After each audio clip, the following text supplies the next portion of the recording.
Them have the heart of a pagan. The children of the heart of a lion, I know. Evil a move with Satan. Righteous walk in the countenance of the Almighty One, no. Them have the heart of demon. The children of the heart of a lion, I know. Evil a move with Satan. Righteous walk in the countenance of the Almighty One. Respect the father of the prophet Moses and Abraham. You have to respect the father of Jacob and Solomon. Respect the creator of many nations. He made the birds, he made the bees, the fishes of the ocean, and fastened them together with his mighty. And he made the man, he made woman, children, the future of the land. So who is due to disrespect the creator, man? 72 nations bow down and crown him conquering one. It would be beautiful in the sight of God the Holy One to see the unification of my nation. Today, welcome to KEASAM again. We are continuing our topic. We're going into a deeper topic. Now we are going into the continuation of the mindset of the enemy and the spirit of the enemy. To defeat your enemy, you must know your enemy. What is your enemy like? I showed you the anal sex. Alright? That's what I showed you, what it meant and what it do with Satan. Alright? So the topic of today in KEASAM is the cryptic antisexual female male genital mutilation power within Christianity and religions. Repeat again. The cryptic antisexual female male genital mutilation power within Christianity and religions. So what is it about? Let's talk about it. Before we dive deeper, you have to understand that Satan's ultimate goal is to destroy creation. And the point of why creation happens is because of fertility, being fruitful and multiple. Everything in creation has sex. The tree has internal sex. Okay, it's both male and female that produce children. Okay, the entire creatures, animals have sex. That's the way they reproduce. In the same way, Adam and Eve had sex to produce, and we're supposed to reproduce. So the ultimate goal of Shatan is to attack the center of reproduction, and he does that with fake laws, fake teaching, fake philosophies, and mentality imposed upon people by persuading people to think in a certain way and form. So the whole thing here, it's about one thing that we have to put together. Is going back to Genesis chapter 1 verse 28. And it said, and Elohim blessed them, and Elohim said unto them, be fruitful and multiply, replenish the matter, the earth, subdue it and have dominion over the fluid creatures of the fluids, water, liquids, and over the flyers, including the so-called angels like Shatan, of the atmospheric characters, heavens and names, and over the living things that move upon the matter. Genesis 1 verse 28, that's the proper translation I'm giving you. So I repeat again. And Elohim blessed them, and Elohim said unto them, be fruitful and multiply, replenish the matter, the earth, subdue it, and have dominion over the fluid creatures of the fluids, water, liquids, and over the flyers, includes the so-called angels and the Satan, and over the atmospheric characters, which is heavens and names, and over the living things that moves upon the matter. Genesis 1 verse 28. You will see that that it said be fruitful and multiply. Okay? He's talking about Adam and Eve, which is male and female. Okay? And that according to the Christian theology, that back then, original, Jesus was that Alahayim, that human was created in his image. Okay? So in the gospel concept, Jesus would have been male and female, but having a penis, because that was the outside aspect, the masculine, and the female was the inside aspect, the hidden. Okay, so you can read in the scripture that he was circumcised. So when he said he created him male and female, right, that is what he's talking about, in his image. So Jesus does not need to marry because he was already married. He was already one flesh with the female counterpart of himself, the female Jesus, that is already one flesh united with the masculine Jesus, the male Jesus. That is where the female aspect is coming from. So when it says in Genesis 1 verse 28, okay, and Elohim blessed them, and Elohim said unto them, be fruitful and multiply, replenish the matter, the earth, and subdue it, and have dominion over the fluid creature of the fluid, water, liquids, and over the flies, including the so-called angels and the Shatan, and the atmosphere, correct the heavens and the names, and over the living things that moveth upon the matter. Genesis 1:28, to whom did he speak? He spoke to Adam. When you read the scripture, it was Adam that's supposed to be having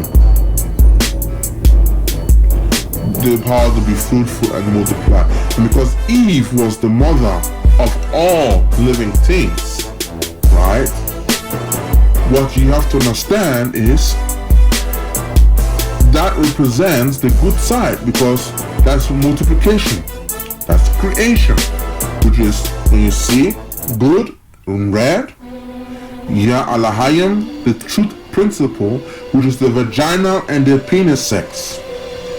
That aspect of them having sex, the male and the male, is opposite than the male and the female. So this one is the male and the female, which is the good side, the truth principle, the vaginal penis sex, the male and the female, represents the creation of physical babies, fruitfulness, and the programming of spiritual, the potential, because you have to understand, when man ejaculates in one semen, when he ejaculates, there are 300 million sperms. There's only one sperm from 300 million sperms that is able to enter the womb, right, and make a baby out of it. Okay? It's only one. So by those 300 million sperms, okay, those only one will make it. So what happens to the rest from the 300 million minus one? What happens to the rest of them? Okay, and then repeatedly every ejaculation on top. You know, we're coming by 600 million, then by 900 million, and on and on. So if he had ejaculated at least 10 times before he could even or 20 times or 30 times or 50 times, okay, before one of those, so per ejaculation there are 300 million semen sperms, and only one of them makes it. So per ejaculation, okay, out of all per ejaculation, out of all the ejaculations, only one sperm makes it inside and impregnates one. So what happens to the other one? They represent potentials. Okay, on those potentials between the male and the female, they create reality too. They manipulate reality because the womb of a woman manipulates reality. That's what it means. Okay? Which manipulates reality. She's the mother of all living things. The penis manipulates the vagina, reality, the mother of all living things. She may not be directly the mother of the other creatures, but she's the mother of all living things, but she's the physical mother to her own creation, physical babies, okay? This is what it's saying. So now, the anal sex, which is not good, which is in purple, has the Shatanic principle. It's the opposite of female to male sex. It's the anal penis. It's the male to male sex. Okay? That one represents death principle, destruction principle, the principle of Python, destruction, the principle of Shatan, the consumer of everything that groweth. That represents the other side, which is the teachings that they have, their principle. So that means their principle, the Shatanic principle, has its own size and its own expression. The same way the vagina and the penis sex has its own size and principle of Ya'alahayim in creation. It expresses, it has its own law throughout creation. So there's a so-called war. That's why it says in there, the sexual magic war between the anal penis sex versus the vagina penis sex. It's a sexual magic war between the two. So what do you think will happen? What do you think will happen between the two? What do you think the anal penis sex will do to attack the vagina penis sex? He's going to try his best to stop the gate, because the vagina penis sex controls and manipulates this reality. It brings a matrix. That's what they call matrices. It's called matrices. The word matrix, okay, which deals with the womb. Alright? That's what it produces, which is in green. You see A, B, C, D, E, F, G, H, I, which is A, okay? The ama, the womb, the matrices is going to be born something from the vagina penis, whereas the inversion, they go in the red, is upside down, okay? It's the inversion, upside down, something chaotic, destructive. It's a bad code. It's everything destruction. So it has its own code of destruction, chaos.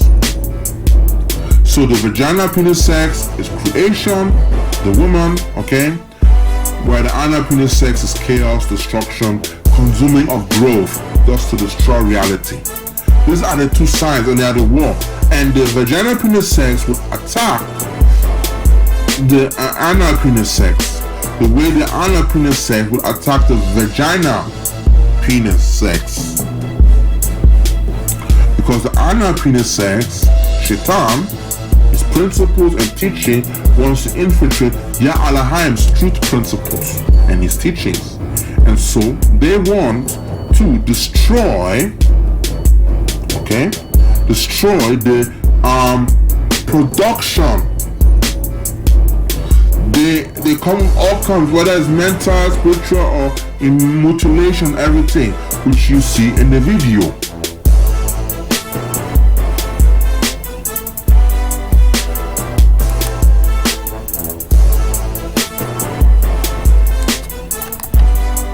That's why the vagina penis sex, which is in Ya'alahayim's truth and principle, the vagina penis sex shall be fruitful and multiply, replenish the matter and an earth, subdue and have dominion over the fluid creatures, the water liquids, the flyers, including the in the Shamayam, okay, which are the Shatan and all or the Shamayam will be the atmospheric characters, the heavens and their names, and over every living thing that moves upon the matter. Okay? That is what it means, why he said we should have dominion over it. Okay? To subdue it and have dominion over them. Because when he says dominion over them, the fly, we're talking about Shatan, and that's the war. That's why the vagina penis sex will dominate the anal penis sex, because the vagina penis sex has its own principle, his own ways, his own laws. Okay? And from there we are following those things.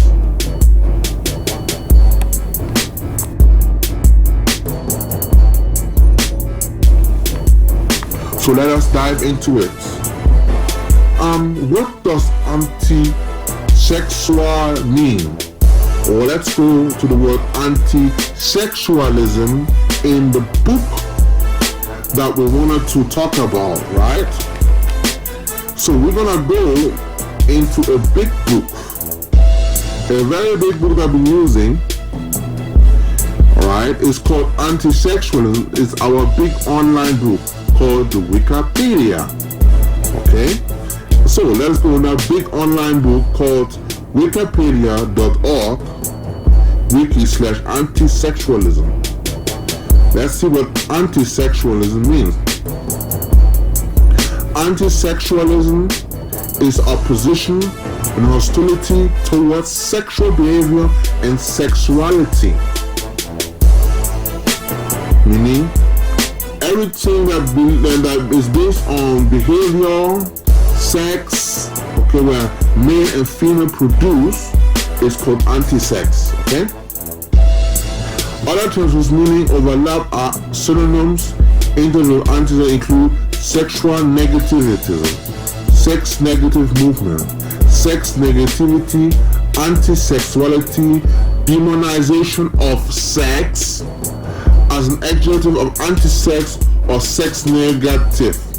In broader scope, it may refer to a general opposition to sexuality, especially the tendency to reduce and eliminate the sex drive or the sexual activity, especially tending to reduce or eliminate the sex drive or sexual activity, or the force in a society to suppress the sexual freedom, disseminate antisexual opinions, which such is an aversion involves hatred.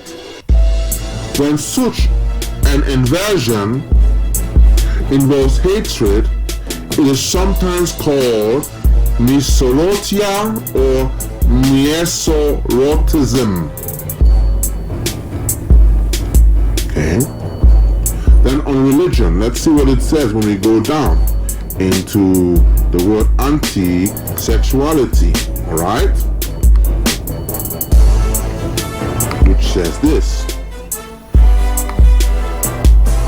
Religions. Some from early ascetic Gnosticism had all the matter to be evil, and that the only necessity of gratification of the physical senses were to be avoided. Married couples were encouraged to be chastise. In the first century, Marcion of Sinope had an antisexual ascetic outlook. Scepticism or Sceptics were a radical sect of the Russian Orthodox Church that practiced castration and amputation of sexual organs. Sceptics believed that Christ has chastised during his crucifixion, and it was this castration that brought about salvation. Okay. Boston Cobalt, who was involved in killing John Wilkes Booth, castrated himself after being mocked and tempted by prostitutes. And Lee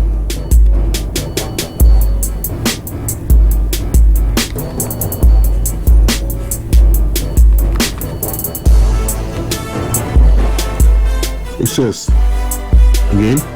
And Lee was the founder of the Shakers, a radical proto-sect that opposed procreation and all sexual activities.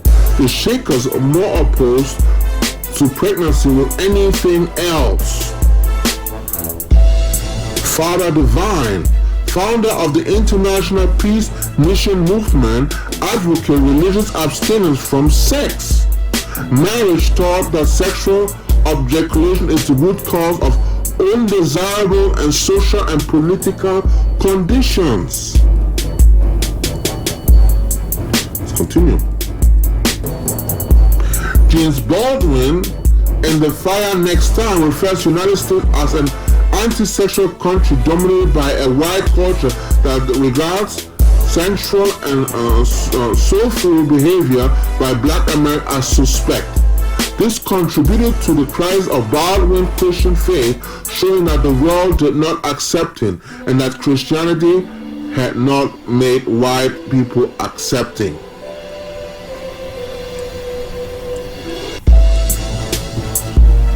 Okay, then you have other one, non-religious. You have philosopher Immanuel Kant, who views human as being subject to animalistic desire of self-preservation, special preservation of enjoyment. He has argued that the humans have the duty to avoid the actions that harm or degrade themselves, including suicide and sexual degradation and drunkenness. Yeah, another one, feminist. Various feminist views on sexual health described as antisex or sex slavery. In particular, the second wave of radical feminist viewpoint and thinkers have been subjected to this, including from other feminists.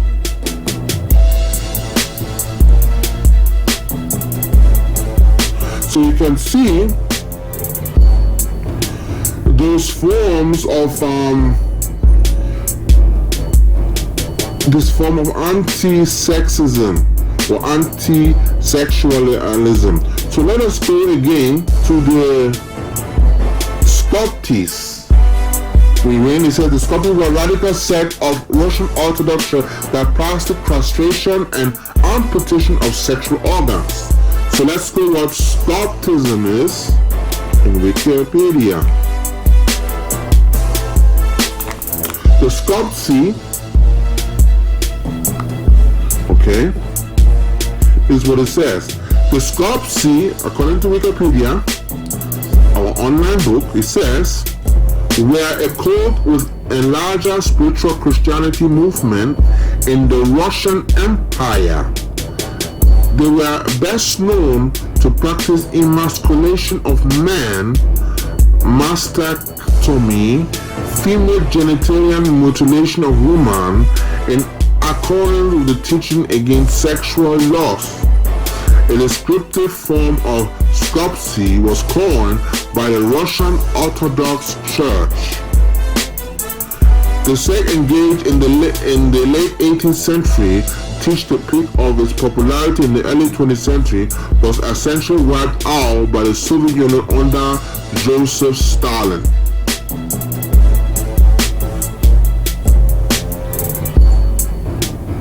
So you can see, these are what the Skoptis believe, okay? They believe in mastectomy and female genital, and the practice emasculation. What does that mean? It means to cut off the penis. It means that men will not be masculine, alright? And that they will cut the female genitalia and genitalia because it was lost and it saw sex as a sin. That's how far. And they use the Bible to put it there. The belief on and practice of the Skoptis is the plural scopes as the times of the Russian castrate, the country Russian in the term has become restricted, referring to sect in its generic meaning, replace the loan word. I don't know how to say that word, okay? The Skopti refer themselves as the white doves. The aim was to perfect the individual by eradicating the original sin which the belief had come into the world by the first courtship between Adam and Eve.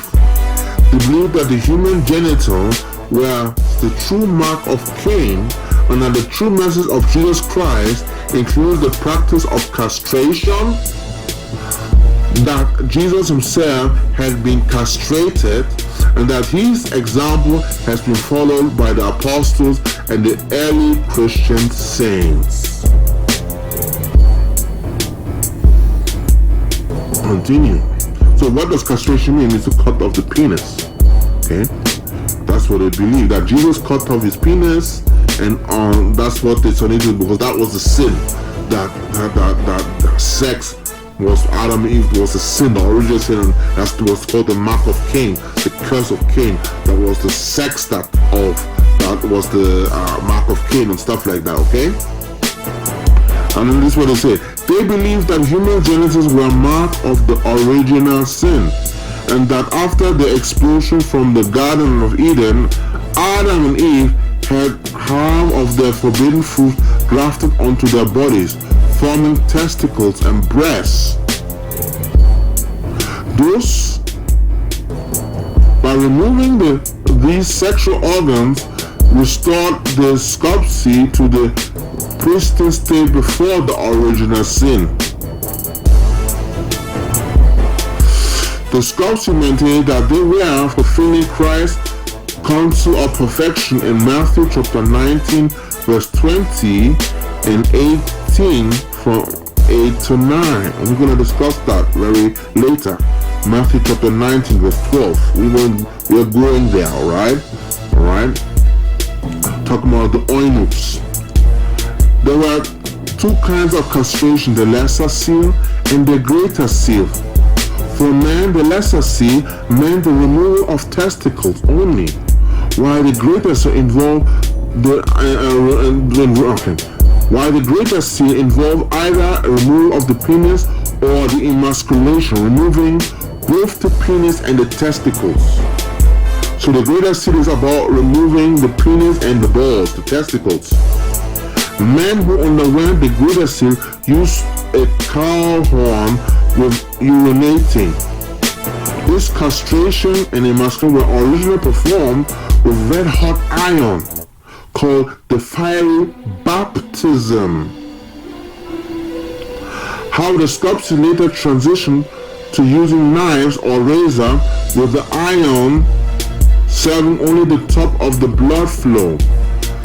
They also twisted the secretum, destroying the seminal vesicles and stopping the flow of semen.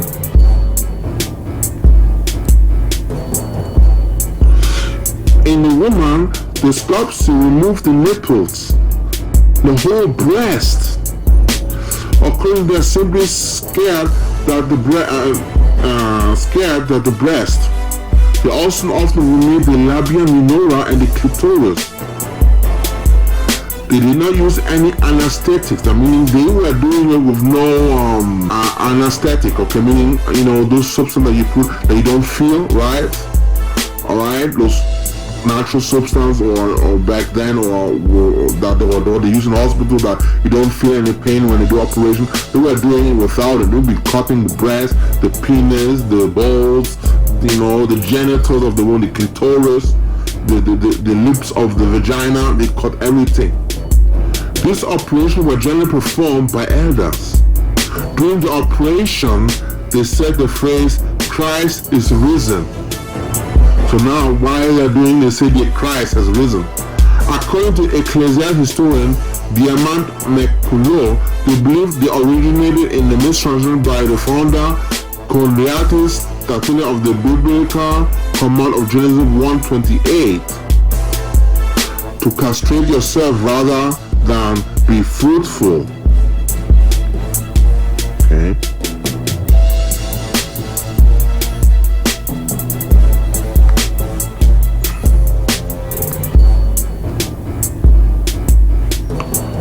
So that was the scopsi. So what time was it? According to history, Scholastic movement emerged in the 1760s from the flagellant sect of KEASAM, the founder of the runaway peasant, later known as the Koditari in Selinov, a former adherent of the KEASAM sect of Akulina Ivanovna in the Oyo Governorate. So it's a crazy teaching, okay, and belief, right? What they are doing. So you can see they're cutting all the genitalians. Okay, they're cutting it all off. Every little thing of it, they cut it off. So you see that they are totally against that. Okay, so where did it come from? Yeah. By the way, what does flagellia mean? What is it? Or flagellant. Or flagellians were people that used to beat themselves, which were done by monks to discipline and mortify the flesh. Okay? Alright.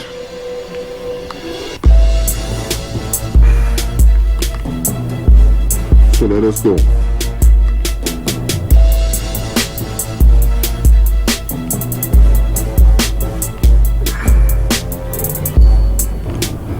So, we're gonna go now into another information. We're going to where does it come from, the idea. We're gonna dive a little bit more. This is more than you think. It goes deeper than you think. Okay? It goes a lot deeper than you think. We are going to the Georgian mythology.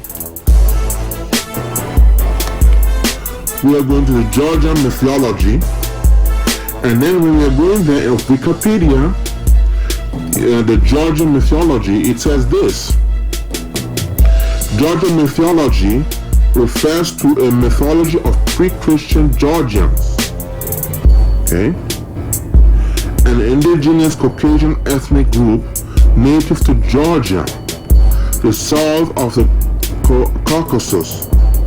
The mythology of the Carthaginian people is believed by many scholars to have formed part of religions of the kingdom of Delaui, Colchis, and Iberia. The later influence included the mythology of the ancient Greek, the Vainac people, the Iranians, and lastly comprising both the belief system of the northern Iranian named the Scythians and the Sarmatians, still preserve some excerpt of the mythology to the descendants of the Osetians and that of the Zoroastrian religion of the ancient Persian Empire, which has left an enduring legacy among the nations of the Caucasus. See also Iranian religions. Okay, so you can see that the Greeks, the people of Iran. Okay, you can see the ancient some Greek groups, the Iranians, the Persians. They had some stuff like that because the Iranian were the name of Arya, or the Iran, the Arya, or reverse the noble ones, which were the Persians. Okay. Okay.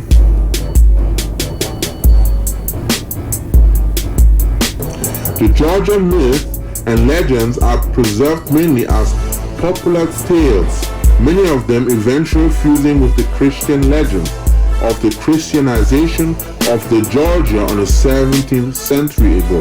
The evangelizing of the Georgian, however, was far from the uniform, while the lowland population embraced Christianity in the 5th century. The highlands of the mountain valleys in the greater Caucasus range were converted some 10 centuries later, and only superficially. The survivals of the pagan beliefs and practice of the Georgian plains are those understandably heavily influenced by Christian, lacking in mythological unity and essential folkloric.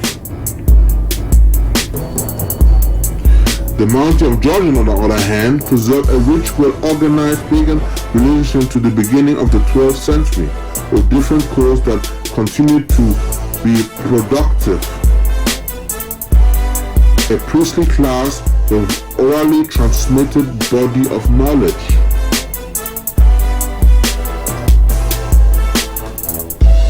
Okay. So let us go into the creation myth called the Kasrua Pasha creation myth, northeastern Georgia. Okay? This is what they believe. In the beginning, there existed only the head god and his sister. She made him unhappy, so he cursed her. The sister became a demon. For every good thing that the head god created, the demon created an evil thing to mar it and oppose it. Woman too was a creation of a demon, as there were lesser demons. Okay, Romanas as Devi, alright, demons, while men and the lesser god were creation of Morich Gemeti. The lesser gods grew weary in their unceasing fight with the demon and fled to the upper world of Zensken or Zeskneli, leaving behind the man. The man, however, lacked the power to resist the demons. So the lesser gods, which are the women, hunted down the demons and drove the underground to the nether world of Kivensneli. The demons left behind them the woman who, like them, were part of the evil creation. Men and women are thus only an emanation or substitute for the gods above, the demons below, respectively. The same principle holds true for all created things. The entitled and the substance of the universe are divided in two antagonistic series, one wild and demonic, the other social and divine. The only entities and substances that are truly real are those of the upper world of Zenskneli and the lower world of Kveskneli. The middle world, inhabited by humans, is thus only a place of passage and meeting, and the beings who it have no essence in themselves, being only the emanation of divine or subterranean worlds, or else their unions. So you hear what it says. So he's telling you clearly in their mythology that the women are demons, a creation of evil. See how mighty, which mixed with Christianity in those different Europe, those nations. Okay, this is what took them, and they created those things. Okay, so they had a different teaching, right? Because the women are considered evil demons. Okay, now where do you think that come from? All right, where do you think that come from? Where does evil sculptism come from? Listen, sculpcy, okay, is Google from AI, okay? That's what Google says through the AI. A Russian religious sect were influenced by Gnostic ideas Particularly, they believe that the material world, including the physical bodies and the sexual desires, is inherently evil. We just read in the other one that they say that the world is evil. Aspect of the world is coming from the woman, okay, which is going back to an ancient culture of where Iran, the Persians, because the Persians had a dualism, okay, which I want to explain,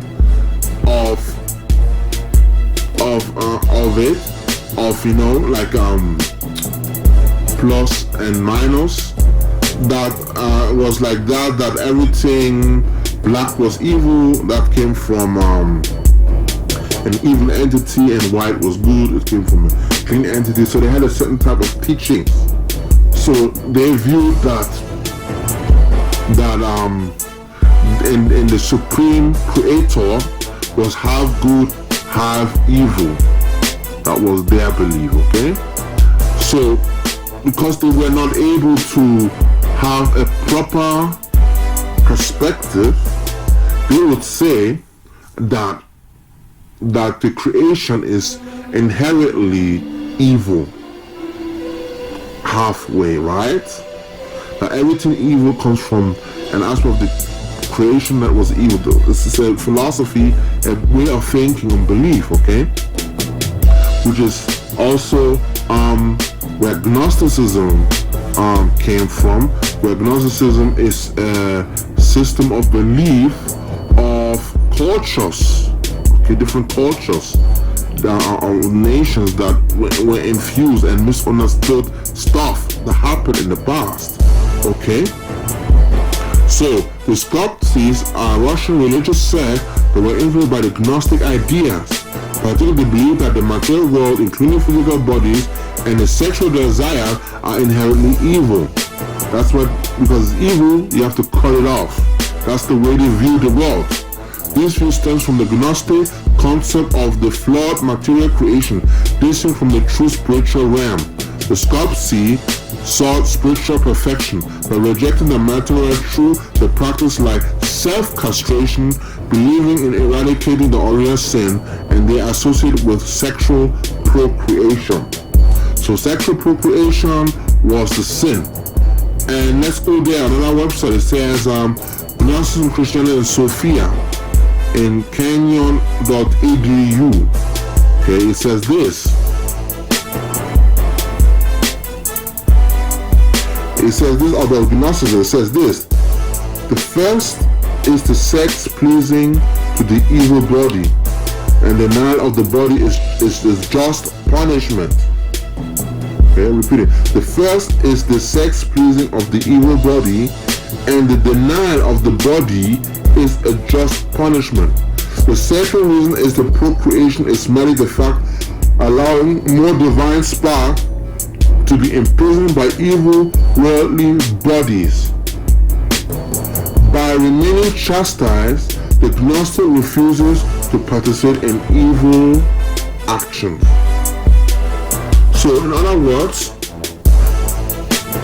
it is creationism, okay, that is so they read that creation as evil because in the Gnostic they believe that the creator that created the world, okay, that created this creation is evil, okay. And if I remember, his name was in the Ankh, remember the Wikipedia in the before video, in one of the books where the Ankh comes, you see, is the Gospel of Judas, it says, right? Well, if we go there, in the Gospel of Judas,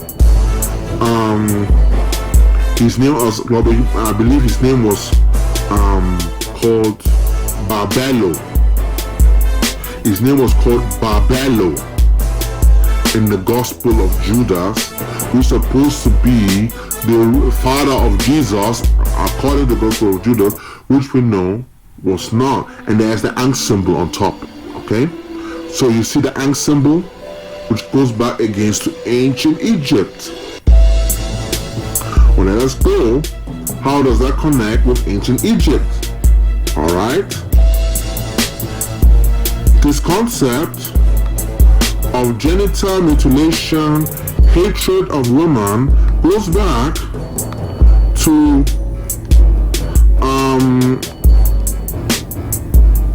a system of belief of genital mutilations. Okay, so we're gonna go to the word. It's called, let's go to the female geniculation. It's called infibulation. Infibulation. This is what it says according to Wikipedia. Infibulation is the ritual removal of the vulva, which is the vulva, the vagina, the clitoris, the vagina lips and everything, okay? Infibulation is the ritual removal of the vulva and is suturing, okay? Which is they were sewing it off. Practice found mainly on the northeastern Africa, particularly in Djibouti, Eritrea, Ethiopia, Kenya, Somalia, and Sudan. The World Health Organization refers to this practice as a type 3 female genital mutilation. The term can also refer to entirely different practice of placing a clasp through the foreskin in men.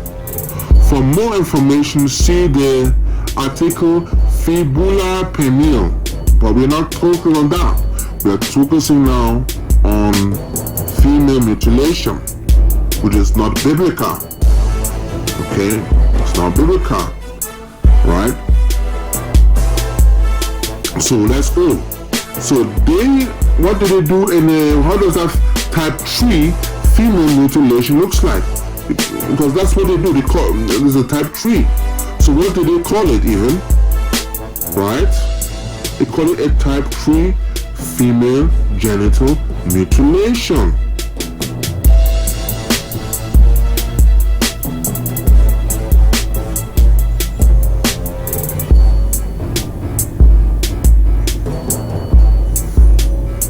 Okay.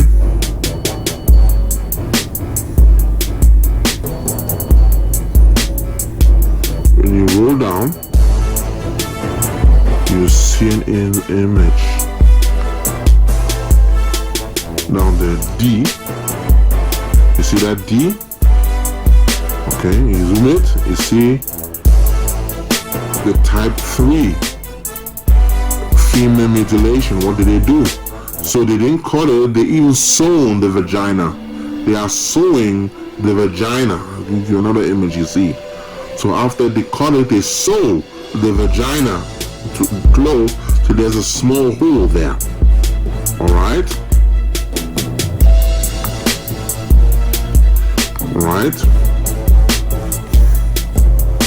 So let us go down on the female in the same Wikipedia. Says female. The World Health Organization refers to the infibulation as type 3 female genital mutilation, often called pharaonic circumcision or pharaoning. In countries that was practiced, it refers to removal of the inner and the outside labia and the suturing of the vulva. Is usually accompanied by removal of the clitoral glands. The practice is concentrated in Djibouti, Eritrea, Ethiopia, Somalia, and Sudan. During 2014 survey in Sudan, over 80% of those who had experienced any form of that female genital mutilation had been sewn closed. That means they have sewn it closed.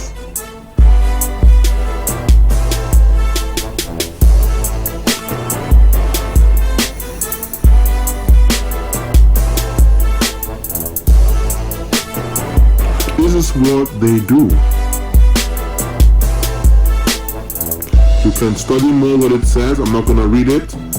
You can do it on your own time.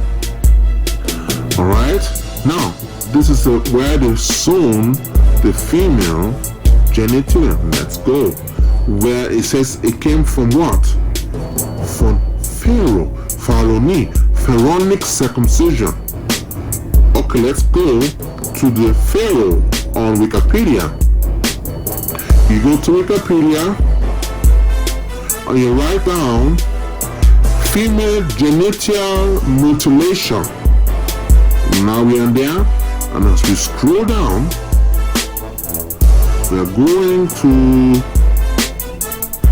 the aspect that deals with it, okay, in history and antiquity. We go into the section called history, okay. Here's what it says. History, antiquity. The practice origins are unknown. Gary Mack has suggested that because of the female genital mutilation, East-West and now in South-East region of Africa meets in Sudan, the infibulation may have begun with the Meroite civilization before the rise of Islam increased. Confidence are partially in paternity. According to history, Mary Knights spell 100 and 1017, okay, which is from 1991 to 1786 BC. So spell is called spell 1117 in the ancient Egyptian coffin text, referred to as an uncircumcised girl. Let's see what it says. Let's see what it says. Let's see. Okay. So it's circumcision of the uncircumcised. Remember, they call it pharaonic or pharaonic circumcision. Now we are going to show you the evidence of pharaonic. This is what it says. It says this. Okay. Probably refers instead to a menstruation woman. The proposed sacrament of an Egyptian girl by Tahini is mentioned in the Greek papyrus from 163 BCE in the British Museum. Something of the Nephoris defrauded me, being assured that it was time to Tethemis to be circumcised, as it was custom among the Egyptians. Now watch this. The examination of the mummies has shown no evidence of female genital mutilation.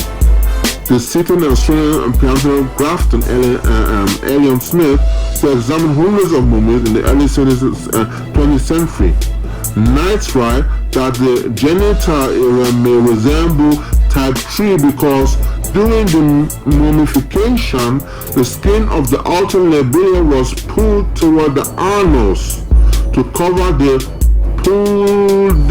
Puldian cleft, possibly to prevent sexual violation. It was similarly not possible to determine whether type 1 or type 2 had been performed because of soft tissues had been deteriorated or been removed by the embalmers. Okay. So we are seeing that, alright, and there were some, you see that they circumcised both male and female, okay, that the Greek exalt, and those that were male were actually normally Israelites, okay, that were also circumcised. Those were a certain part of people through intermarriage, because the Israelites sometimes intermarried with the other nations, so they had to practice both the religions of the Egyptian and the Hebrew Israelite religion, belief system, okay? That their traditional belief. So that's why sometimes you see them a female doing circumcision, but we're gonna show you some more things, because we know that even Samson Okay, even the Israelites, some of them mixed with the Philistines. Okay, so we're gonna show you that where it really comes from, and we're gonna show you the connection, because we can see that this is coming from a practice of the Egyptians, right? But where exactly does that come from? Because we have seen already that the Ankh, they had those things, okay? They had those things ready, right? Where they put those things, right? Where that symbol in the Gospel of Judas, which is one of the foundation of the Gnostic text, because the Gnostic had a different view of the Bible, okay? But we're gonna continue. Let us go to the next one, called a deity called the Amma deity. Called the Amma deity. Okay? The Amma deity. The Amma is when you go on Wikipedia, it says, the Amma is an African tribal deity, the supreme creator god in the Dogon religion. I'll repeat again. The Amma is an African tribal deity, the supreme creator god in the Dogon religion.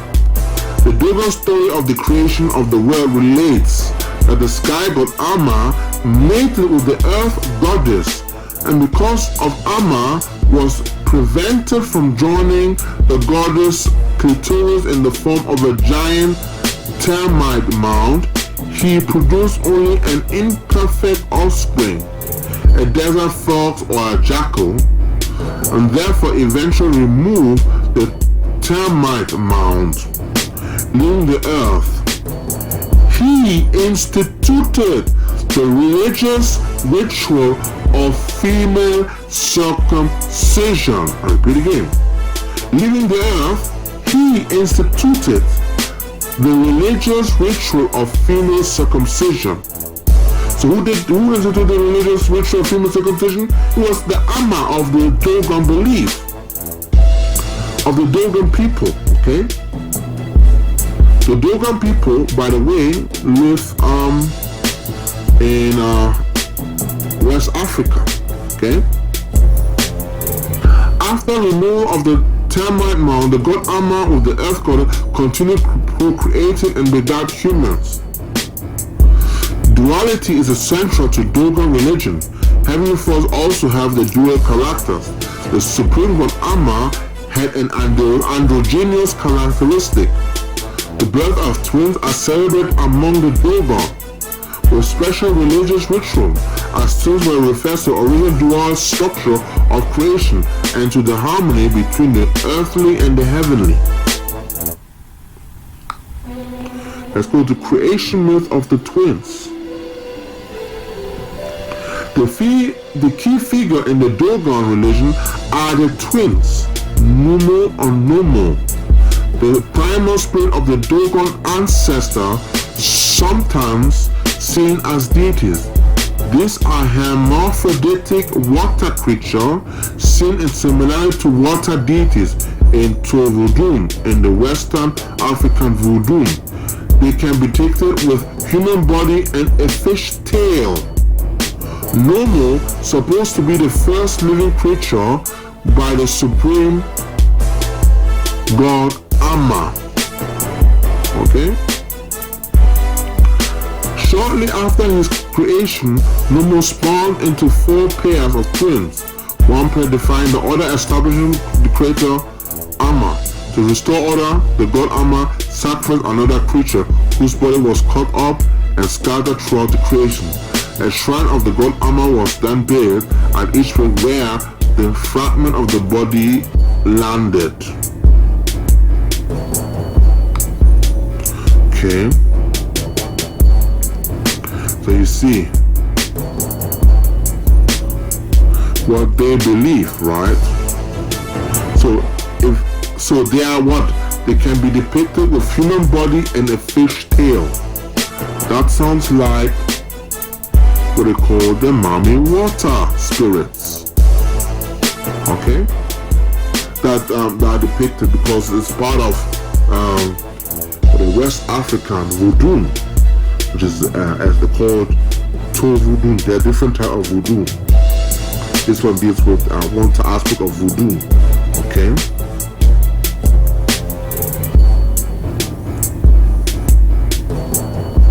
So we can see those things. Okay. So on the tribe is called Dogon. Do you know where the Dogon come from? Do you know where the word Dogon come from? Well, let me show you. It is called Ama. Okay. We go to the word called Dagon. Dagon was the fish god. Dagon. Dogon, Dagon. Some say Dagon. Dogon, Dagon. Dogon is what they call themselves. Dagon. Okay? Dagon, alright? Alright, I'm gonna break it down. So when you go to Wikipedia and write down Dogon, is a lot of deities like Dogon, okay, that has been found across the world, right? On there mainly was found in the Bible mentions about the Philistine. So let us go and see what in the mythology says. Mythology, which is we're going to scroll down. It says in the Mesopotamian goddess An or Anum, Dagon was placed in the circle of Enlil. This is similar to another Western deity of Ishara. The same document is placed with him in Enlil and is with Shalash with Ninlil. Okay? There are some evidence that the Mesopotamian Dagon was connected, poorly known in the tradition, about the conflict between the gods of Emeshera. For example, the passage stating that with Dagon's authority had been regarding an Emeshera from the immemorial is known. Dagon might, however, be a synonym of Enlil rather than a distinct deity in the context, according to Wilfred G. Lambert. Okay. So we're just gonna stop there. So we see it's called Dagon. Okay. Dagon is Dogon, the tribe of Dogon, which is a fish deity. Okay. Dagon is a fish deity. Okay. We're gonna go again.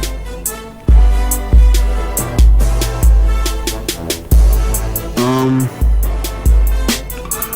we're gonna show you here. It says here in the same website, Dogon, the association with the Hebrew word for fish is a Hebrew dak.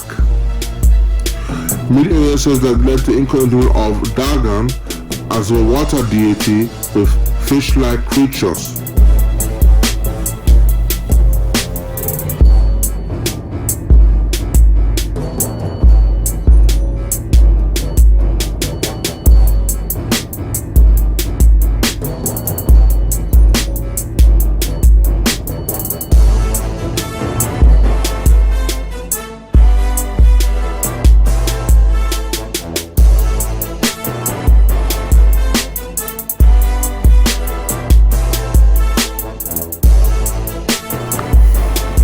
Let's go to Genesis chapter 10. Well, water deity. Let me say it this way. Genesis chapter 10. I'm gonna go to. We're gonna start from verse 6. We're talking about the children of Ham. Noah had 3 sons: Ham, Shem, and Japheth. So let's go to Ham. And the sons of Ham were Cush, Mizraim, Phut, and Canaan. Okay, the word Cush, Mizraim, and Phut and Canaan are the sons of Ham. Or the word is Ham or Kem.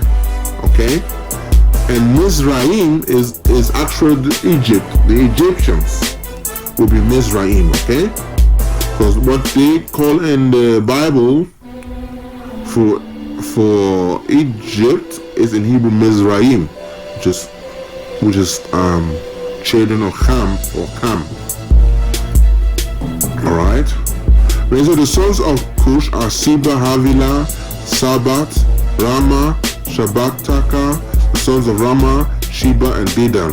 Cush begat Nimrod, and he begat a mighty one in the earth, and he was a mighty hunter before the Most High.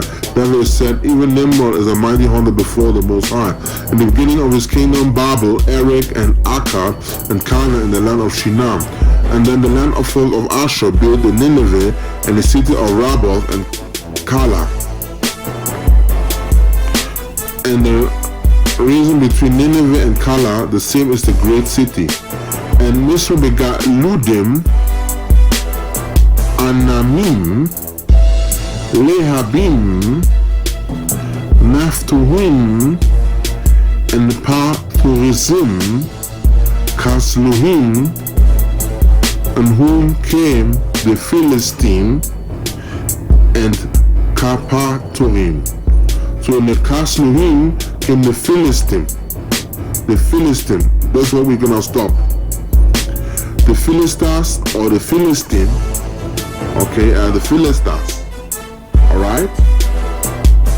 Which means plural, Philistine. The Philistine.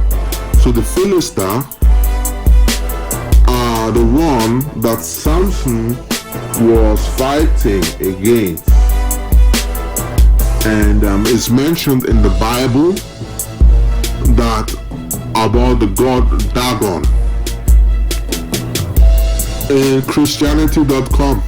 Okay, you can see who was Dagon. The Philistine fish deity. The name Dagon in the Bible derives from the word dag, which means fish. Can be seen in the Assyrian to decide to take the quite literal route by calling it as they saw it. Okay, the name Dagon seems to be one of the offshoots of the fallen mythical creature of the dragon, but don't be the lack of the latter or fool. The fish god from the Assyrian worship also the Philistine in the Babylonian or wreaked havoc throughout the biblical narrative. Even the Israel themselves fell prey to the worship of the Mermenish idol. Okay, Mermenish idol. In this article, we will dive into the meaning and history of the god, especially in the biblical text.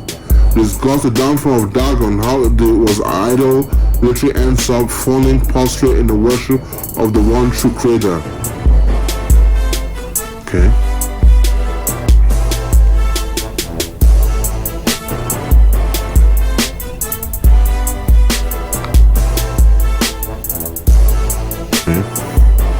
So you can see Dagon was the one, and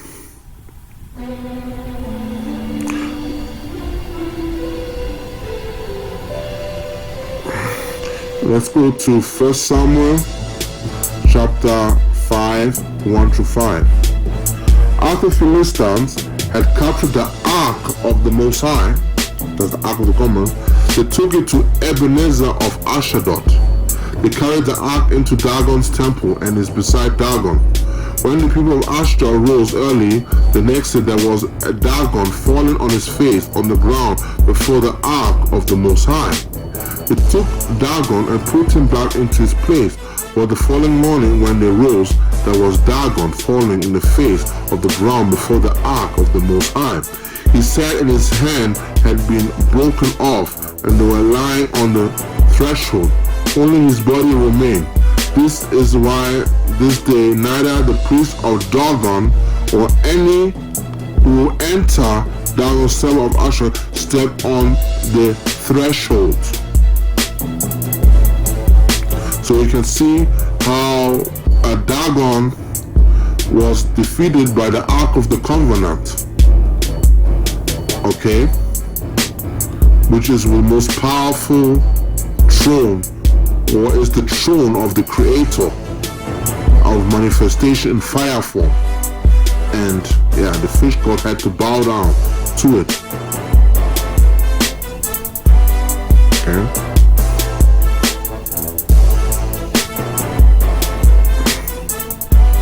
So that is it. Okay. And that's why you see a lot of things going on. The Catholic Church, you see the Catholic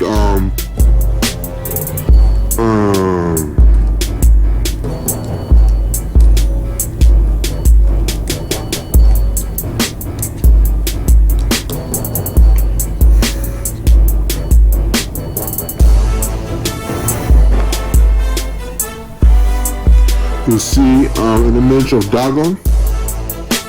Okay. And you see the Dagon priesthood. Okay.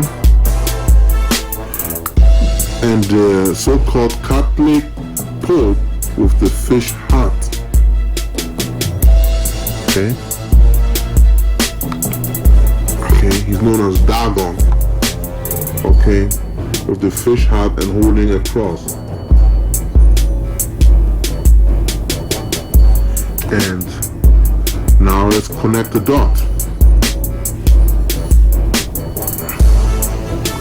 So you see that they practice female genital mutilation. You see in the so-called Genesis chapter 10 that they are the children of Ham, and Mizraim, Egypt, begot one of the children, which are the Philistines. So we can connect the dot that the Egyptian practiced female genital mutilation.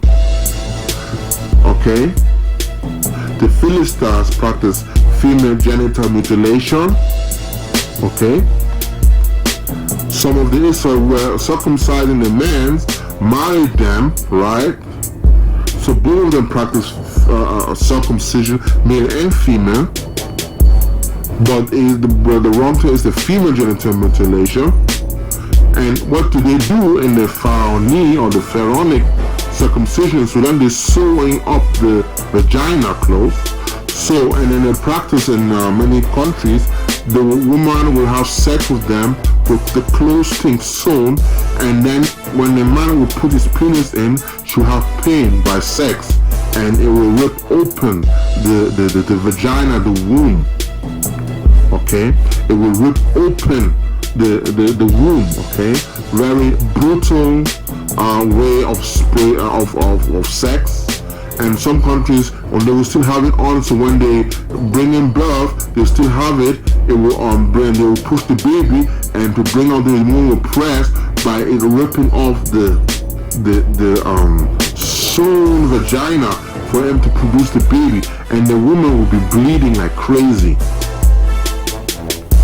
This is the form of sick belief that they have. Cutting the womb, cutting the whole thing, and that ritual all means something, which I'm going to decipher for you in other videos, what it exactly means in details. Okay? This is what they teach. This is what they believe. And you see, that is the Gnostic teaching. And you see the sculptors, they are cutting the vagina, the genitals, the breast open, the penis, everything, because they are putting words in the Creator which the Creator never put in. You see, the scripture said, be fruitful and multiply.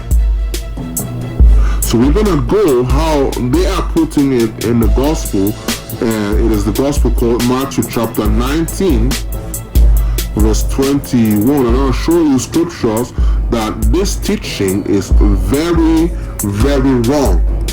That this teaching is of Satan, because that is anti-sex. He's there to destroy procreation. He's there that men and women not have children. He's there to bring pain through because if the woman has pain like that, she won't want to make many children. You are reducing children. You're reducing fruitfulness and multiplication. So it's there to cause pain and suffering, to cause hatred in the heart of women, to hate men and men hate women and women will hate men. You see that? It causes hatred between man and woman. Okay?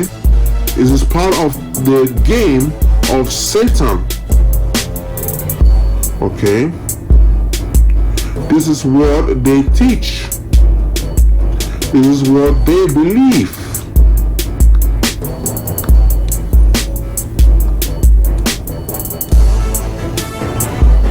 Let's go to Matthew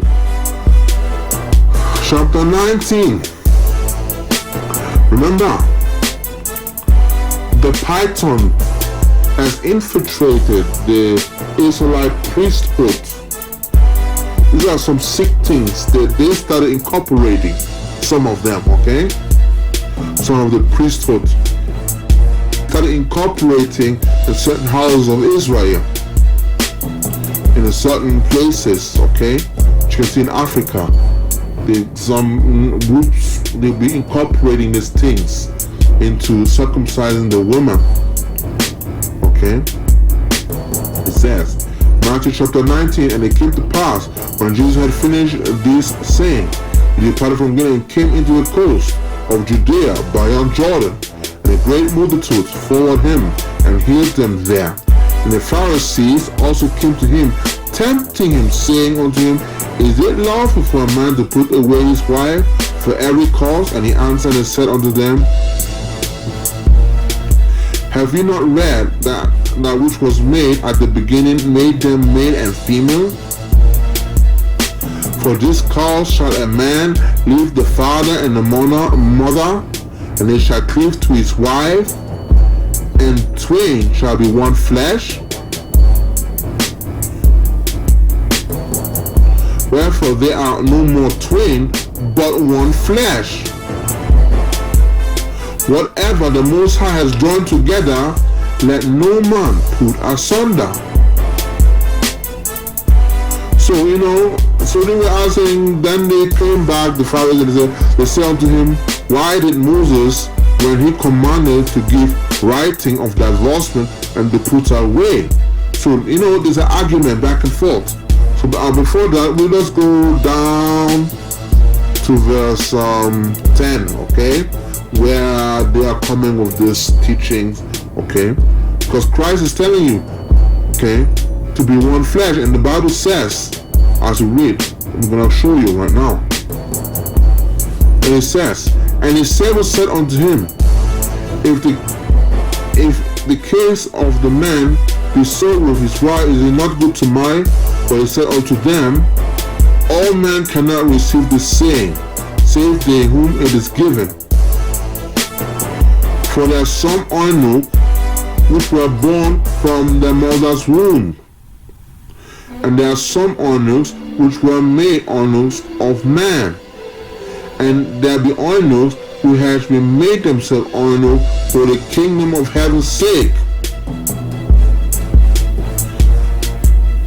He that is able to receive it, let him receive it. So, as you can see, he's just mentioning something. He's just mentioning that reality of what happened. It's just telling you what people are doing, what happens in reality. He didn't say that's the right thing. He's just telling you what happens. He said, one, they are born eunuchs, okay? Or there are those that became eunuchs. Okay, the eunuchs, how they came on, they were captured and they were cut off their penis. So one is a handicap is born who has no balls or no penis. It's a handicap. And then the second one is people that went to war and then they cut off his penis and balls. They were made eunuch. And they were used as sex slave for the women in ancient kingdoms, different kingdoms, okay? Right? And another one is there will be eunuchs which have made themselves honor for the kingdoms of heaven's sake. So There are people they think by cutting themselves that they will do themselves for the kingdom, like we just read. It's actually prophetic. It's telling you what they're doing, what is going on. They have been doing that before Christianity. That people made themselves eunuchs and caused them. Like we have the story of Osiris, that his penis in Egyptian was cut off. Okay, he was made actually, we could say, an eunuch. Okay. And so then we have stories of that happening. So it was there, as we read, that it was something that some of them were doing. Some of them believing in the olden times. Okay? That they cut their genitals. Okay? Does not mean that this is something that he said you should do. But now he answered, this is very important, because action speaks louder than word. 13. Then there were brought unto him little children, that he should put his hand on them, okay, and pray. And his disciples rebuked them. So the disciples said, no, leave the, go away. But he wanted to put his hand on them, right? But Jesus said, suffer little children, forbid them not. What does that mean? It means, it's old English, meaning don't stop them, don't suffer to stop them, you know? Don't hold them, okay? To come unto me, for such is the kingdom of heaven. So don't stop them for the children to come to me, that is the kingdom of heaven. And he laid his hands on them and departed them. So he laid his hand, he prayed for them and went. Why did he say, for such is the kingdom of heaven? Because that is the way it is. We're supposed to produce children. Okay? We're supposed to produce children. That is the way it goes. Because it says, a good tree produces what? Good fruits. And a tree that does not produce good fruit is cut off and thrown into fire. That verse, a tree is male and female. A tree is half male, half female, it's hermaphrodite. It's a male and female. So it does sex with itself and is productive, which I taught in one of the videos. Okay? So I'm saying that clearly it shows that Jesus is not talking about eunuch as something okay. That is what they use, those corrupt people, they use, and the Catholic priesthood used, okay, to say that it's okay. No, what they are practicing is the Dogon, Egyptian, Gnostic type of system for the priesthood.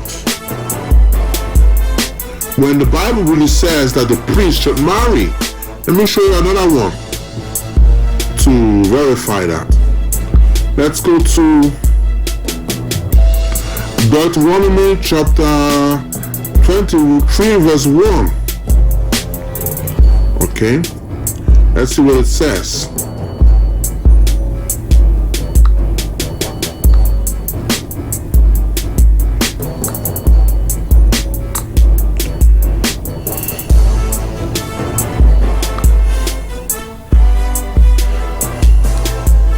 It says,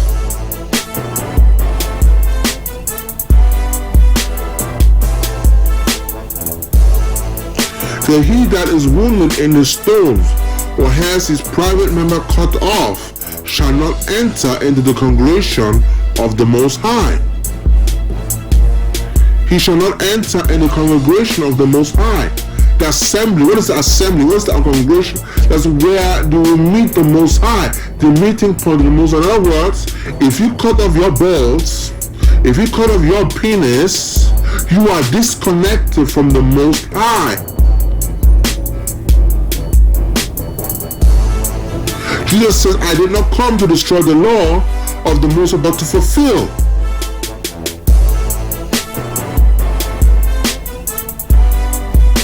Okay? Okay? It says the law is eternal, it's forever. The scriptures say.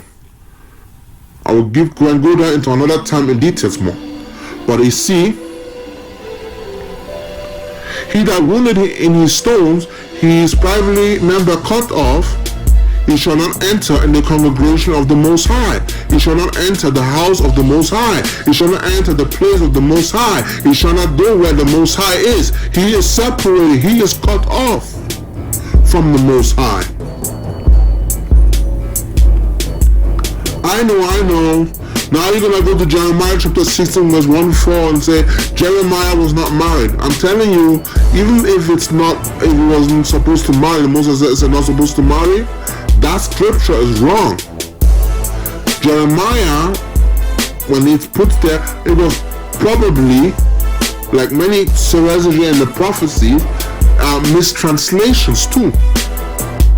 And the people that translated it, right, were the ones that wanted to change the word of the Most High to bring confusion to people's minds, which I will teach another time to explain to you the evil translators, because the evil translators, the manipulators of the word of the Creator, of course are there. So they want to make sure, those theologians, right, to make sure there is no productivity, because they have to develop the Catholic priesthood. The Catholic priesthood wears a fish cap. There's nowhere in the scripture it says you should carry a fish cap on the head. Never in the scriptures. That's a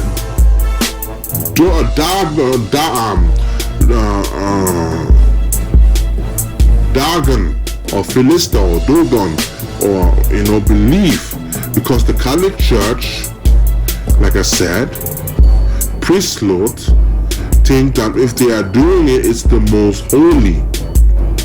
And I told you it's flagellation. Christian monk, they used to beat themselves to mortify the flesh from sexual sin, because they see sex as a sinful thing. So in the Catholic Church, the priests don't marry. That's where it comes from. It comes from their hidden pagan belief system that they brought from ancient Egypt. Okay? Even the high priest don't marry in the Catholic Church. Okay? So, if the priest should marry, then who are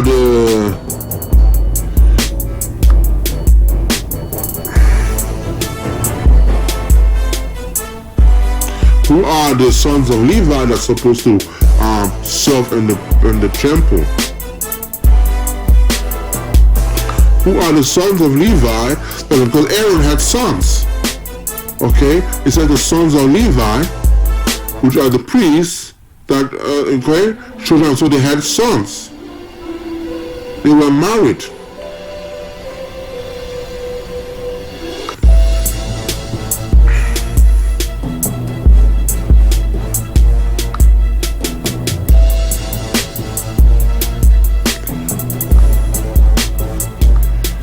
Okay.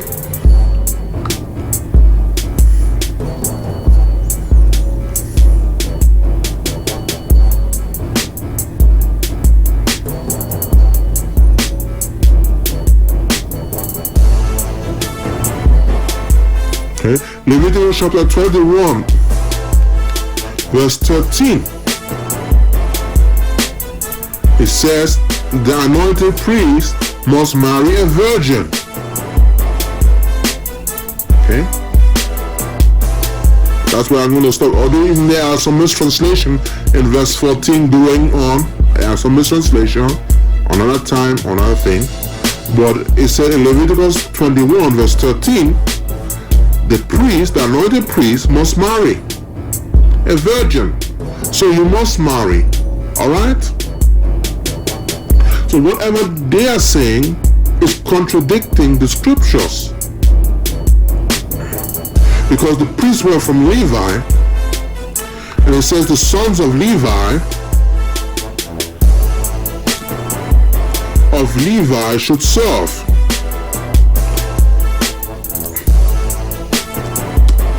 Okay. It says the sons of Levi should serve. Do you understand that?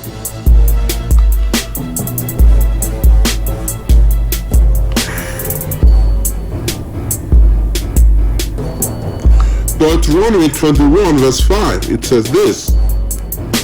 Let me read it for you. This is what it says.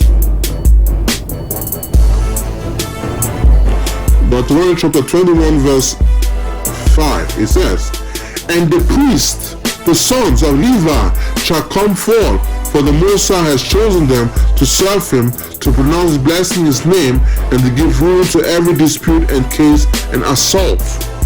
That's why the vagina penis sex, which is in Ya Allahayim's truth and principle, the vagina penis sex should be fruitful and multiply, replenish the matter and an earth, subdue and have dominion over the fluid creatures, the water liquids, over the flyers, including the in the Shamayam, okay, which are the Shatan and all that. On the Shamayam will be the atmospheric characters, the heavens and the names, and over every living thing that moves upon the matter.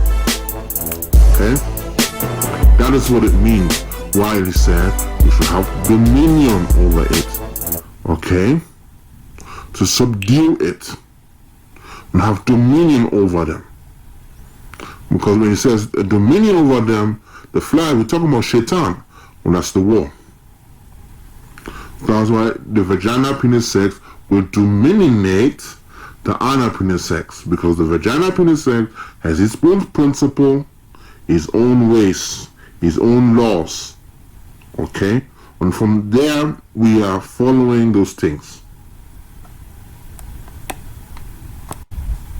Welcome to KEASAM, Kema Evolution Anti-Satanic Movement. Please join this group, KEASAM. Comment on what you say. Please comment, please share the whole thing, share around, press the like button. Let us get to know us more. Let the truth be spread around, so the truth will set us free. Join KEASAM, Kema Evolution Anti-Satanic Ascending Movement. Till next time, bye.